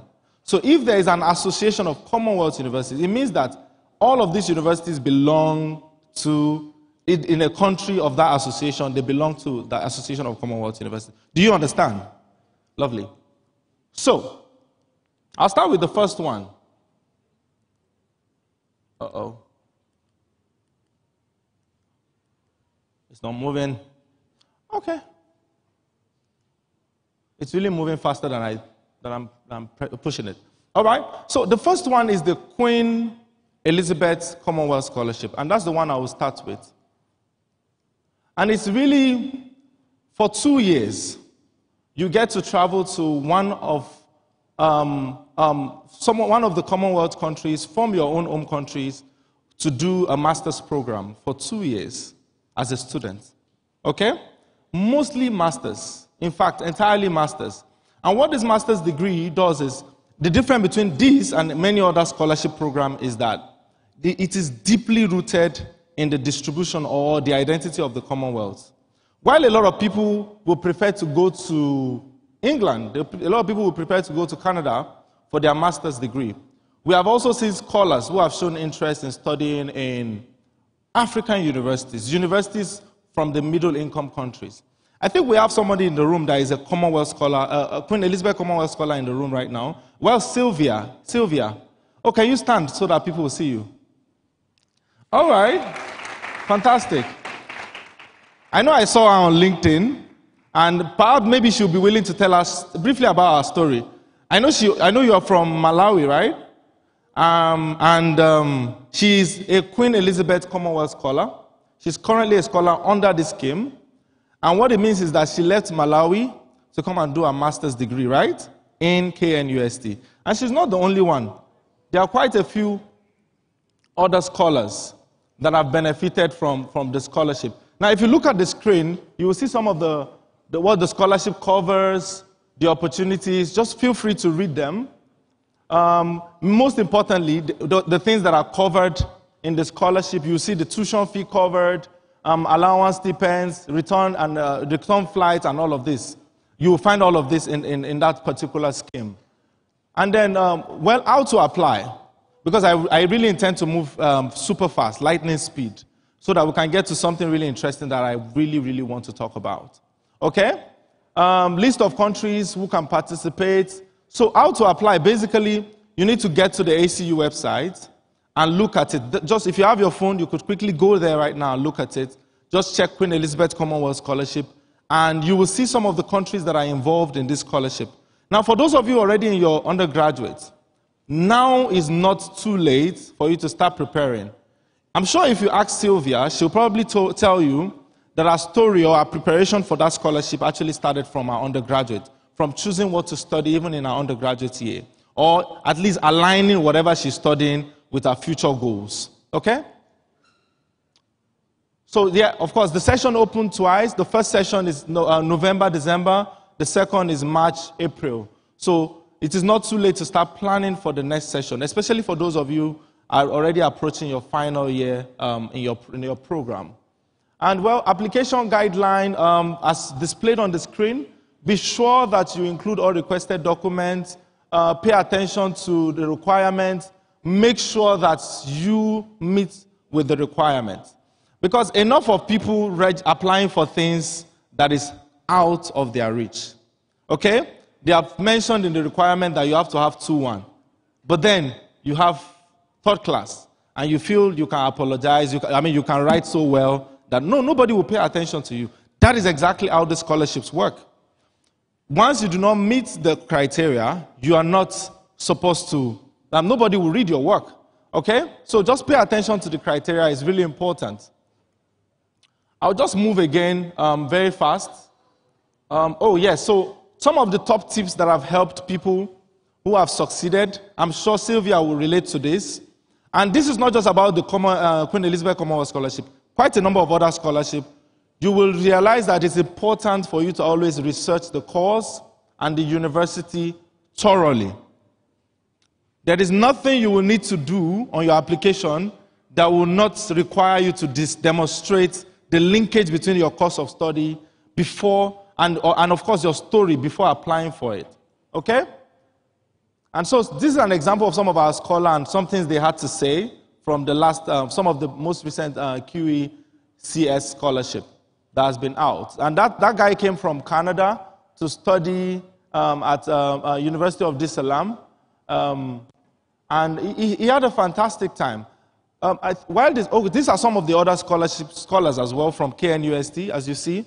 Perhaps you find any of them familiar. They all finished here. And the last person is definitely in the room right now. Some of you already, of course, you also are. Right? From Malawi. We had someone again from Nigeria. And the other person, I think, from Kenya. Norman from Kenya. And that's how people have been coming to study. So the same way people are coming to Ghana to study, you, as a member, as a student in this university, you have the opportunity to apply for your own masters in other universities outside Ghana. Remember, outside Ghana. So right after that, then the next one, which a lot of you mentioned that you're familiar with, is the Commonwealth Scholarship. And I will just run through it really fast because I really want to make the best of the time. And so, as displayed on the screen, this is how the CSC relates with Ghana. Particularly because I want you to begin to understand that this is tailored for Ghanaian students. Feel free to snap the screen, screenshot it, or whatever it is you need, if you need to make reference to this. So far, there has been 38,000 students that have benefited from the Commonwealth Scholarship. 38,000. So the question is, and there will be more even in the future. In Ghana alone, there have been 2,001 Commonwealth scholars from Ghana alone. I'm sure by the time you look around some of your lecturers and you ask them, quite a few of them might just be Commonwealth scholarship. In fact, the most popular example is your Vice Chancellor. Your Vice Chancellor was a Commonwealth scholar. When she went to the UK for a master's degree, it was on Commonwealth scholarship. So the same thing can be your case if you intentionally prepare and, of course, apply diligently. Great. So these are some of the examples. Again, feel free to screenshot, like I mentioned earlier, because I'm really moving at the speed of light. Some of the, samples or some of the master's programs that Ghanaians are eligible to apply for, the agency scholarship or the agency master scholarship, where you have a national nominator. In this case, it's usually particular agencies in the country that you apply through. You don't get to apply directly to the Commonwealth Secretariat. You apply through an institution within Ghana. And then they will now submit your application and all of that. So some of the institutions that are eligible were mentioned, the CPDF, Hali, TISEN, and FAWE. They are all nominators that are residents in Ghana.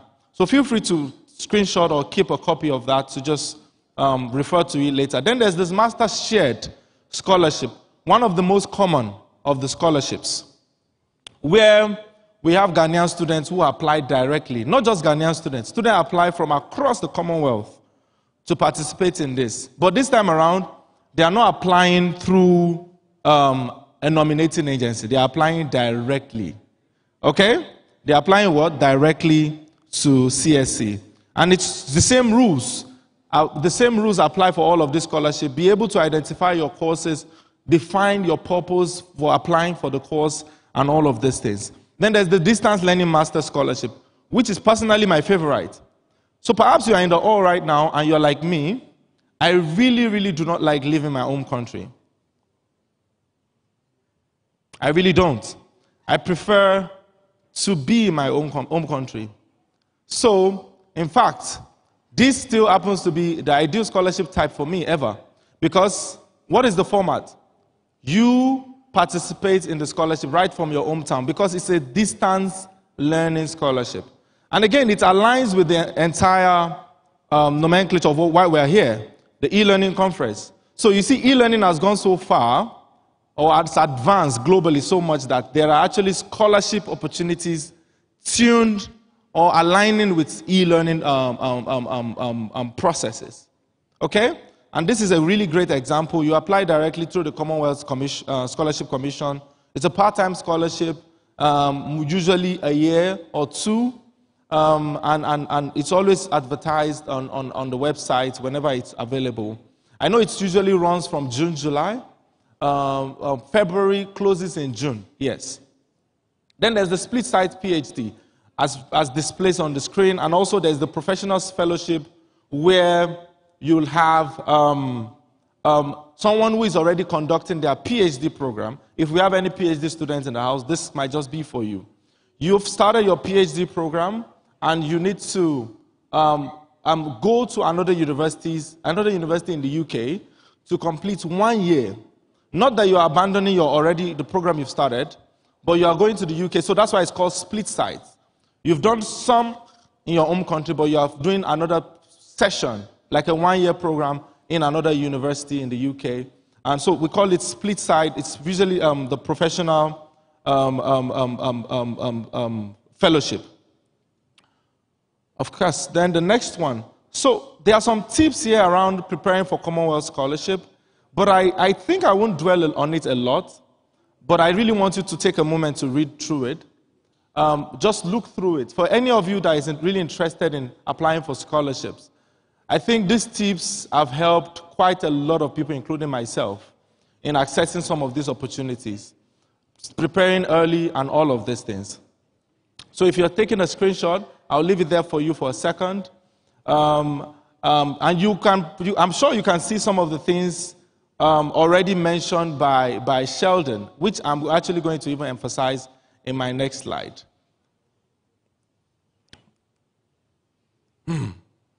Okay.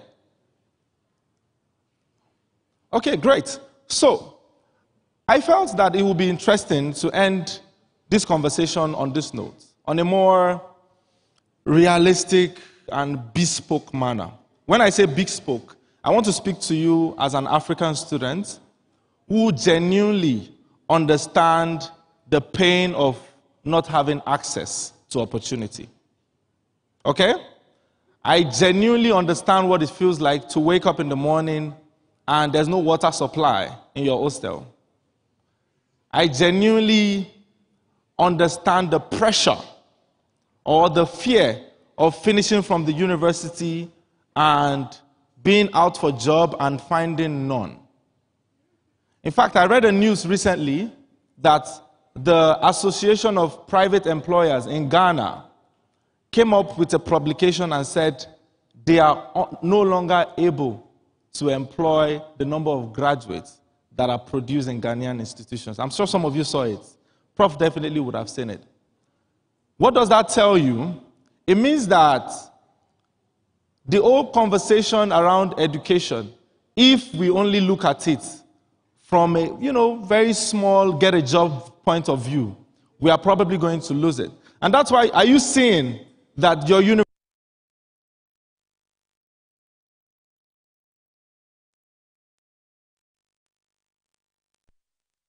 it's a sign that things are not as it used to be. You know, in some years before, if you go to school in the early 2000s, what you will see in university is usually professors talking to people. In fact, the idea of content creation is probably something you will never hear. What is that? Okay? But today, all of these things, and thanks to people like Sheldon that are opening up some of these channels, and you heard some of the things he said around how he's pioneering it and how that it wasn't easy, right?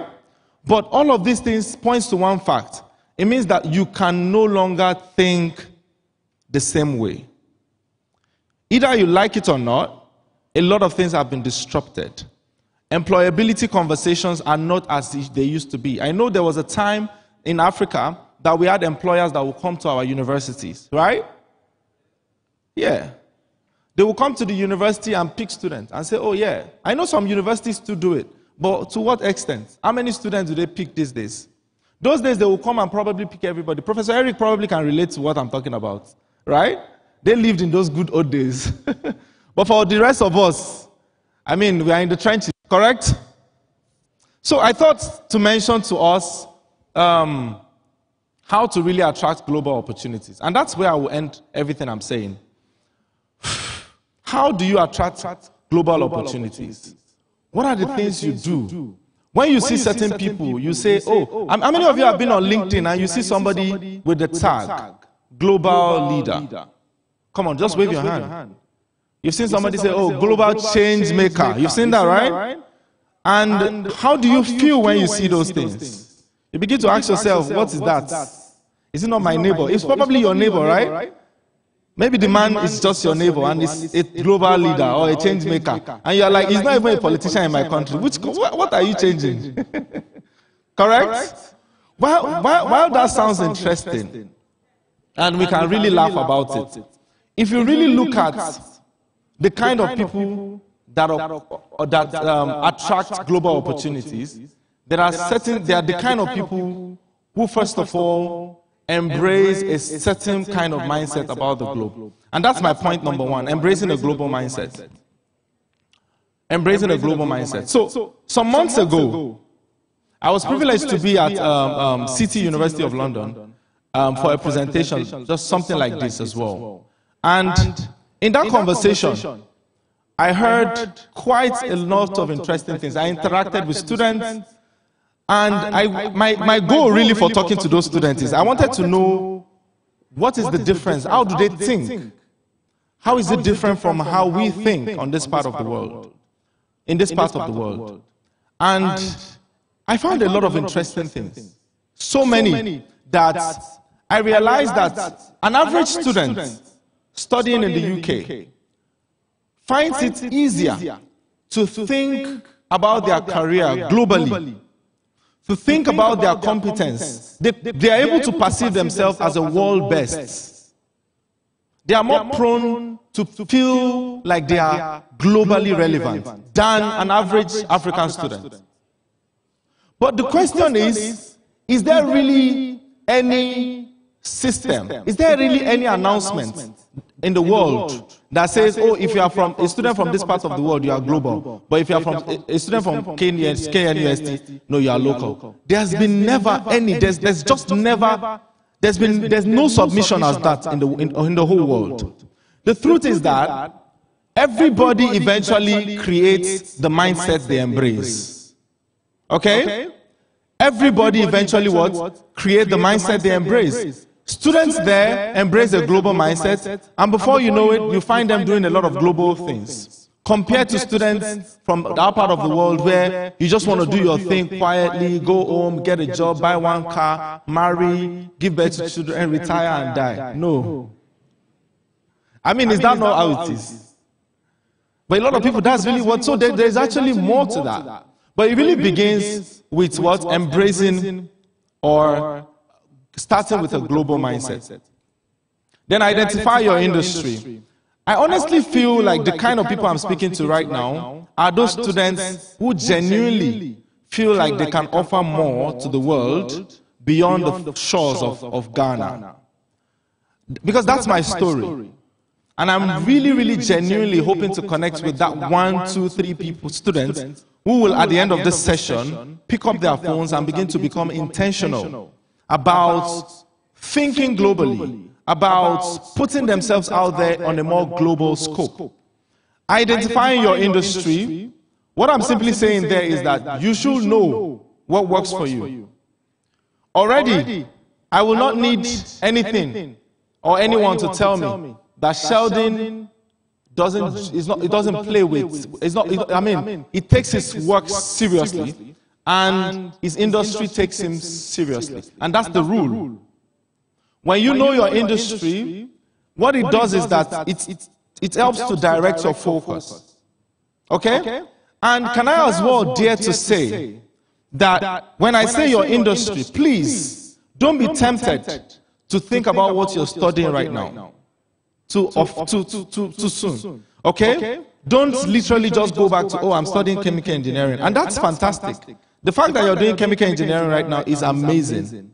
But you need to think beyond your course of study to think about industry, to think about your field, not just your course of study. Okay? Now identify your industry. So the first one I say is what? Thinking global or starting with a global mindset. The kind of people who get global opportunities are those who embrace global mindset. Then I went straight to talk about identifying your industry. Knowing where you want to thrive, knowing where you want to concentrate your effort. And you will know why I'm saying this is important very soon. And then the next thing you will see, of course you have all the points already, is to curate your story, start early, start from KNUST. You know, when I was writing this, I tried my best to write it as I hear it in my mind. And the truth is that your story, and you have heard a lot of that from Sheldon, I tell you. Your story, quite a lot of us, I know Sheldon even probably mentions this about online branding and branding as a whole. A lot of us allow people to brand us. Your branding is not something you leave to the world to do. You must do it yourself. You must define, this is who I am. That is why every social media will always have a profile. And you know that thing, that tagline, right? That you get to, they are giving you a chance to say, this is who I am. I am an international education expert with expertise in this. I am a content creator with this. Do you understand? So people, you will always, the world is giving you the opportunity to brand yourself, to tell your story. Don't leave it out for people to just guess. You know, and a very good friend of mine will say something. He will say that your brand is what people say about you when you are not there. Is what is left. And sometimes I'm tempted to agree with him because, yeah, if people say that, oh, this is it, you probably don't know. But that is actually what it is. But rather than leaving it to gossip, rather than leaving the world to just throw anything they want to define, why not state what it is and say, oh, this is what I am? Then curating your story is an important part of doing that. Nobody identifies you as a brand if you don't have a story. And the question is, how does all of this link to global opportunities? There's no global opportunities. There's nobody that will take you seriously globally without paying attention to your story. They want to know, where are you coming from? Oh, yeah, at most. Oh, where did you finish school? KNUST. There's no scholarship in the world you will apply for that you will not be required to talk about where you're coming from. Those of you that have been privileged to participate or benefit from scholarships, you will know what I'm talking about. You will have to say a story. So the question is, do you want to wait until when you want to apply for a scholarship before you start curating your story? Okay? Do you want to wait until you're done at KNUST before you start curating your story? And this is what I mean. You are in 300 level right now. What exactly is stopping you from starting a content creation club and being the leader of that club? Do you understand? That is how to create your story. You know that, oh, in the end, I want to be like this person. What exactly is stopping you from starting an SDG club? You know that you want to work in the UN. You know that you are interested in doing a lot of UN engagement. So you know you are passionate, or you want to go for conferences on climate change, you want to do this. What exactly is stopping you from starting now? Because you see, when you finish school, that is the last, or it's already too late. Some part of your story has been missing. Okay? I know for sure, as somebody who has been privileged to be on some of these scholarships and observe and see the kind of candidate that win and those who don't, is that people pay attention to what you did, what you do, or what you have done during your undergraduate years. Or if it's a PhD, during your master's, or what are you doing? How exactly have you demonstrated leadership when you were in school? Okay? So if you're in the all right now, and you think about any scholarship, and there's a story you think will work for the scholarship, start composing that story now. Do you understand? Start composing that story now. You know that if you're applying for a UN SDG opportunity, you must show that you did something when you were in the university. Why not start it, what? Now. Do you understand me? Start now. And that's what I meant when I said curate your story. Then the third one, contributes to your industry. Earlier, Sheldon also mentioned it that, you know, everybody's creating content. Doctors are creating content, correct? In fact, let me tell you something. The people that are perceived as industry leaders are the people that contribute the most to the industry. Do you understand? Nobody calls you an industry leader because of the salary you make. Of course you will make money. There are doctors who make a lot of money, surgeons who make a lot of money, but they are not considered as industry leaders because they do not contribute, especially knowledge, to the industry. Okay? Now, you know, when I was in the university, I was always interested in working with the UN. And of course, my first job, in fact, ever was at the UN. And I remember I was really so interested. I just wanted, and I was studying economics. And then I was like, oh yeah, let's start something. I started a UN SDG group in my campus. And I finished from Obafemi Awolowo University, by the way, okay, in Osun State. And we started all of these things, these conversations, this group. And from there, people started paying attention, volunteering for activities, creating content. I remember that there was a particular time I reached out to most of the newspaper publishing companies in Nigeria. I got their emails, and this is my personal story. I got their email because I had an article that I wanted to publish. It was burning my heart. I have written it. It was beautiful. My friends looked at it and said, oh, this is really good. And I wrote to the newspapers, and I said, oh yeah, I have opinion. And I sent to them. At the end of the day, most of those things were published. I was published in about 4 of those newspapers after I shared it. Now, that was my first time ever, that when you Google my name, you will start to see a lot of things. It was from that article.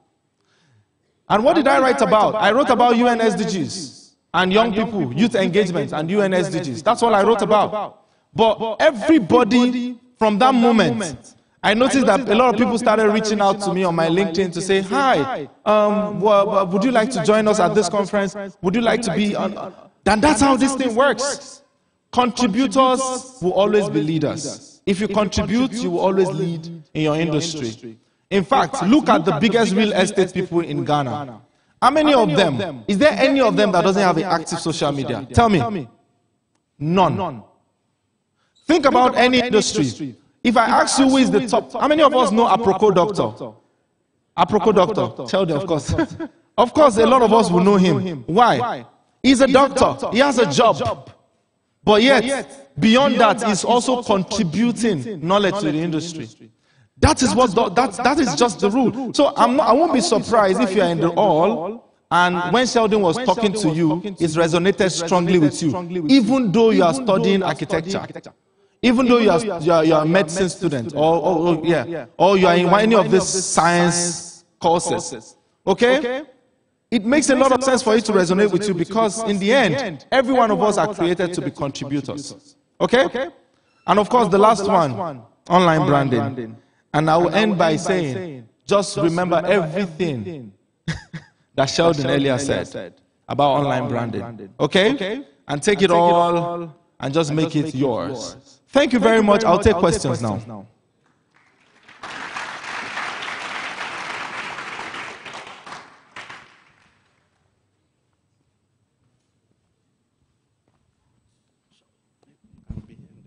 Please, if you have any question, just raise up your hand.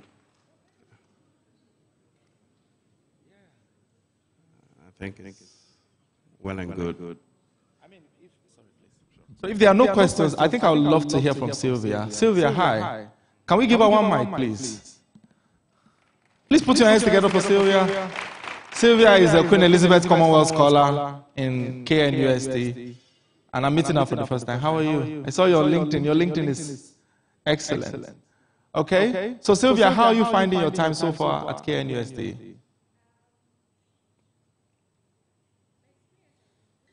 Okay. It's not working. I can share mine with you. Okay. Please take mine. My experience has been good. All I can say is I can encourage all of you to apply for these opportunities that I've said here. The ACU is very supportive. They supported me throughout the application. Once they just confirmed my scholarship, they were with me throughout the admission application, traveling and everything. Even when I'm here, they're always checking up on me. So they are really good. You need to take your time, you research, and you apply for these opportunities. And also, I can assure you that it's a very good experience to study somewhere other than your country, because you learn a lot. you go in class, you learn, but also you learn the culture and everything. And it's actually a good way to measure your performance globally. Because if you can do it in another country that is other than yours, it means you can do it anywhere else. Thank you.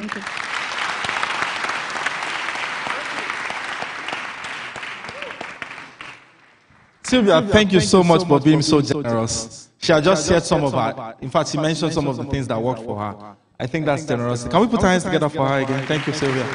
So I see some hands. I'll just take them very quickly. Yes, please, you. Give him a mic.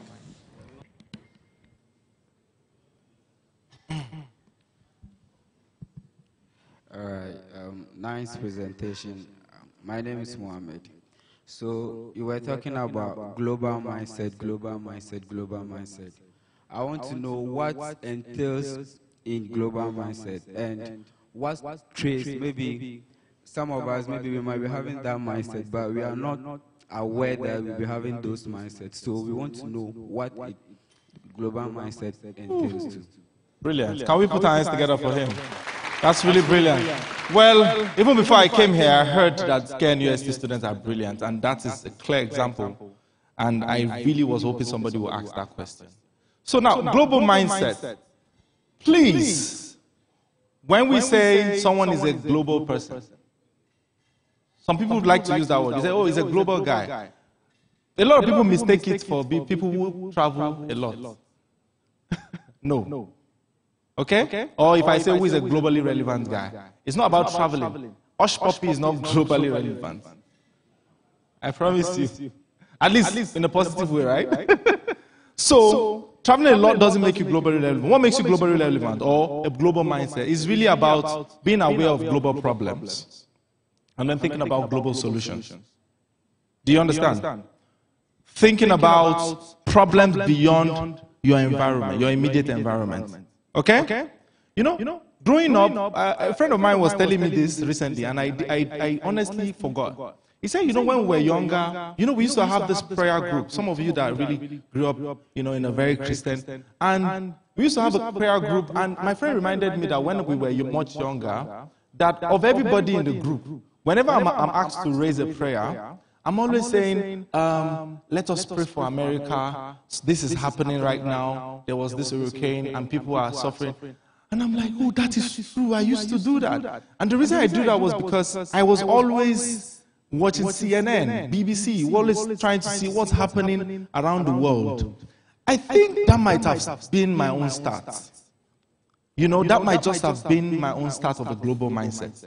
Okay? But for as many people who necessarily do not have to think along that inclination, think around global problems. And that is why one of the key things that have made more global champions than every other thing is the UN Sustainable Development Goals. How many are they? 17.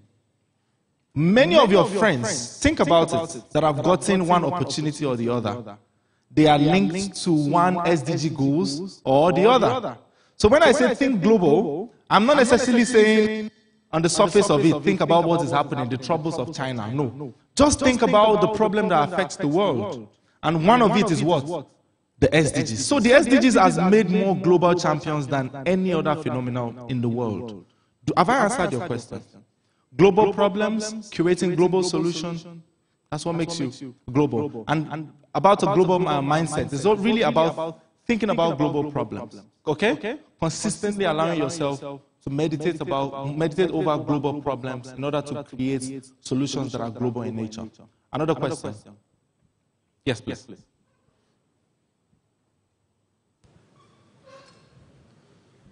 Hello. Yeah. My name is Mohamed Sakib Omar, and I'm a final year chemistry student. Sometime in 2021, I personally took an initiative towards contributing to the SDG Goal 4, where I personally formulated a foundation that I call the Blessed Hand Foundation, where we reach out to less privileged students in the primary schools, in the villages, somewhere in the Dra and its surroundings. Through this foundation, we've helped about 600 to 700 students with school uniforms. Wow. So through this foundation, we help about 600 to 700 students with school uniforms, sandals, exercise books, school bags, pens and pencils, a lot more. And to some extent, paying some school fees to these children. So I personally took it upon myself. That was when I was in second year. Good.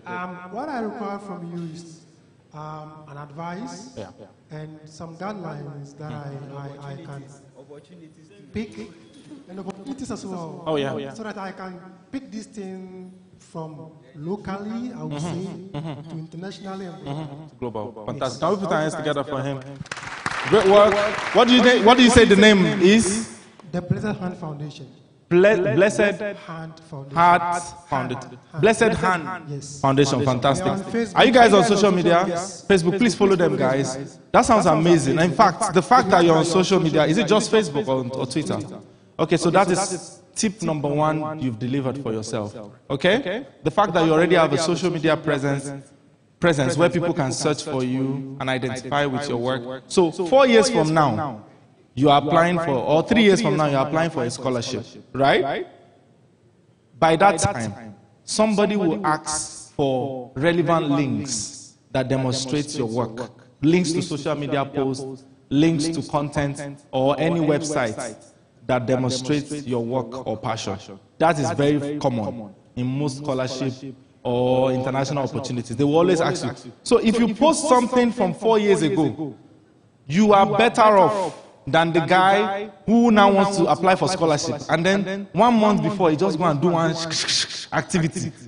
They will pay attention to you more because you have a track record. All right? So you are doing, I think you're already on the right path. Continue with your social media engagement. When the opportunity comes, apply for them. Do you understand? What level are you now? I'm in my final year. Final year. Oh, fantastic. You're even close. Guys, don't be surprised if the next big thing out of KNUST is this young man here. Don't be surprised. Yes. Because that's just what it takes. Just building something, staying with it, and pushing it. And allowing it to grow. Thank you. Yeah. Trying to make it very short. Yeah. Quick. How many? One more after this one. Okay. Yes. Florence. Hi, your name? Florence. Florence, are you on social media? Yes, please. Okay. All right. Let's go. Okay. My question is, how do you break out of like your environment when you are surrounded with people that are, sorry to say, but are narrow-minded, and when you are even bringing things like this up, all that they are doing to make you feel like you are not thinking how do you come out of that? Thank you so much. We all have those friends now. Please, thank you. Okay, has this ever happened to you before? You set up your ring light. You sit down.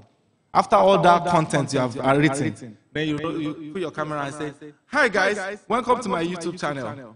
And then your friend walks by and says, "Nonsense." That is very common. I'm sure Sheldon has seen a lot of that. How do you cope? Maybe Sheldon will answer you. You know? So the truth is that you are all that matters. You and the thoughts you allow to occupy your mind is the things that matters.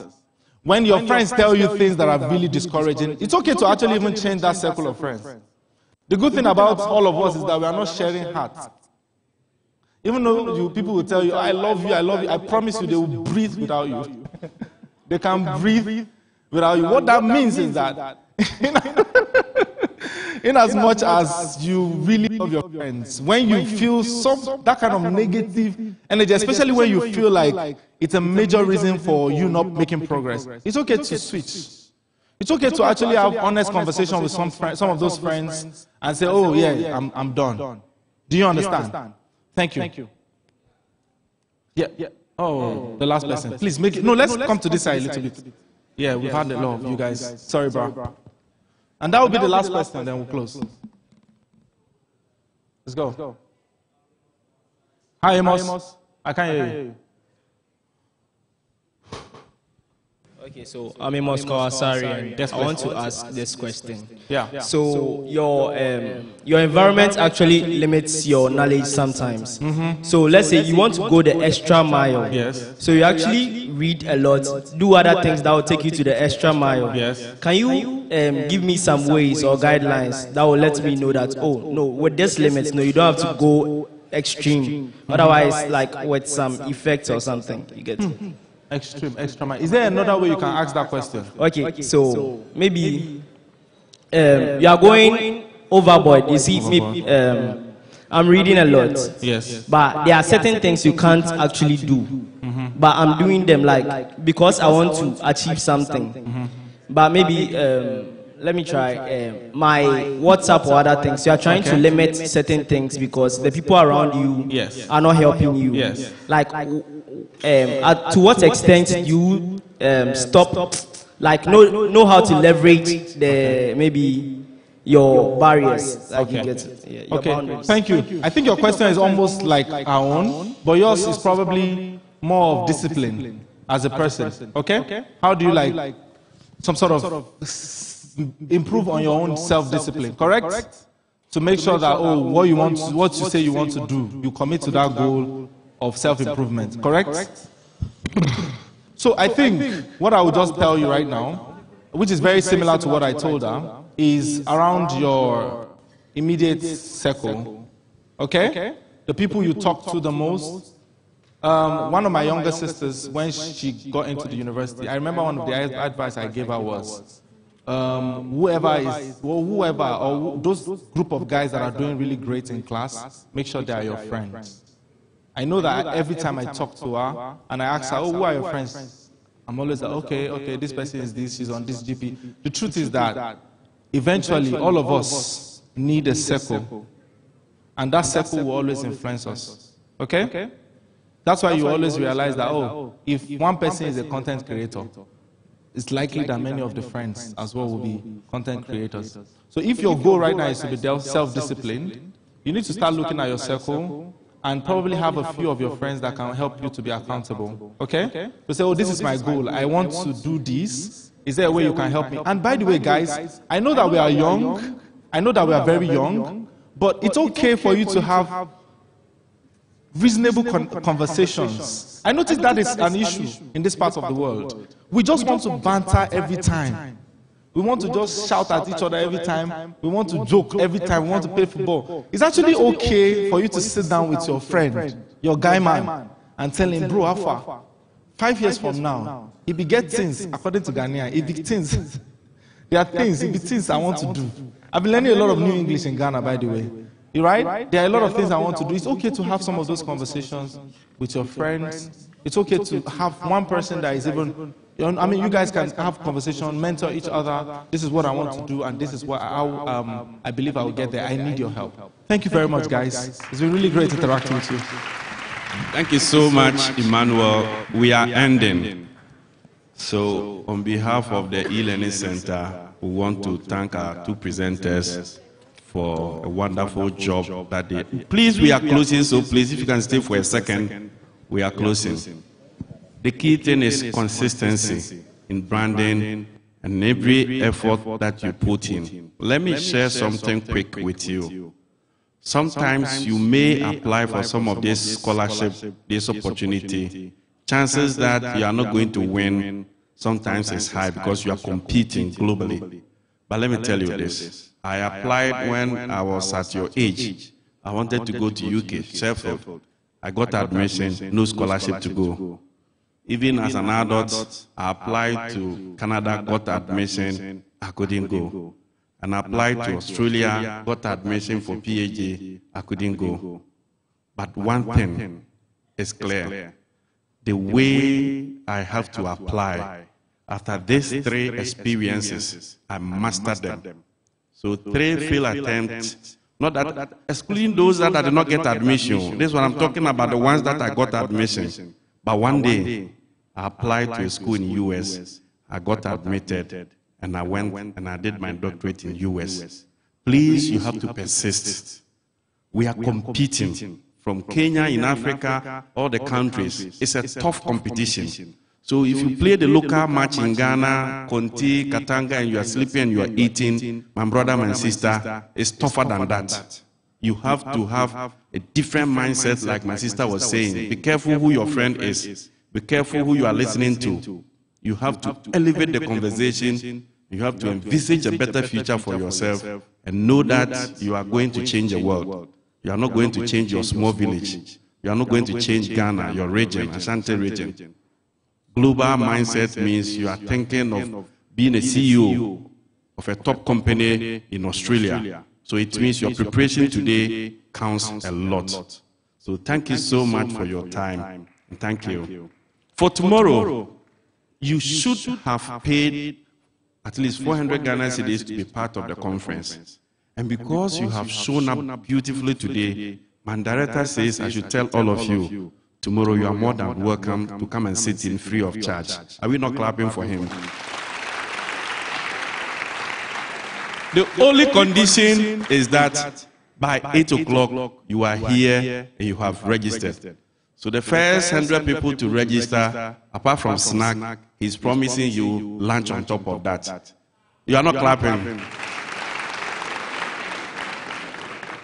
And the good thing is, once the conference has started, a lot of people are coming. Like I introduced our guests, you have no idea, sitting down quietly, that he's more or less supervising 400 universities in over 40 countries. What an opportunity. Even if you should take a picture with him and put on your social media and then you put something. I met the Secretary General of ACU. Is it not something you can do tomorrow? How many people are ready to make sure, even from today, make sure you take a picture before he leaves here and you start the branding right away? How many are ready to take a picture with Emmanuel and say, hey, the guy in charge of Africa, I'm with him here. And then my director is here. And of course, if you want to take a picture with him, I'm looking nice today. So please, I'm ready.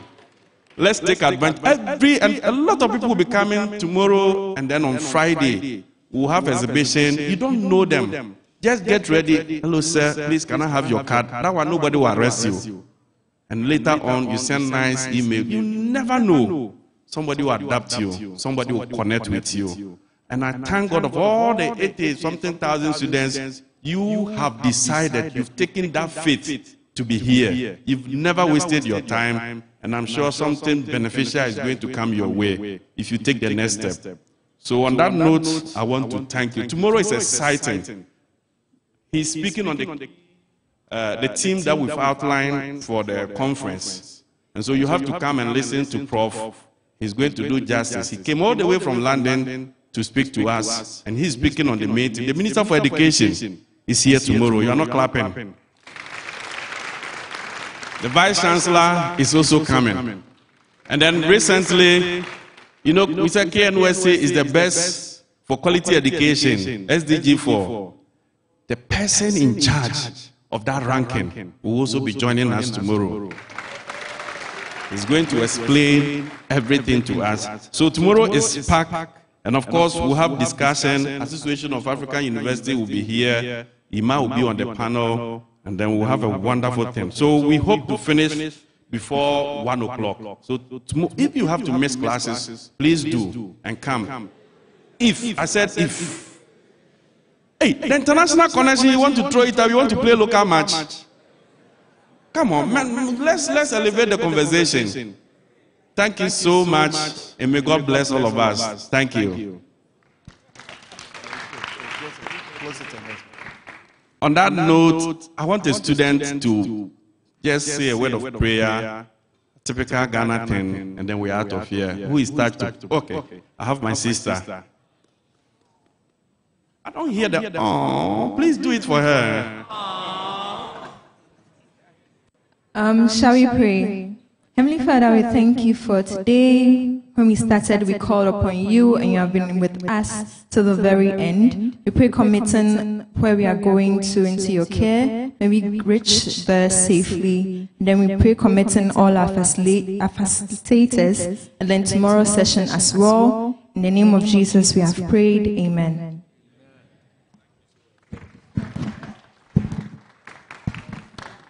So dismiss.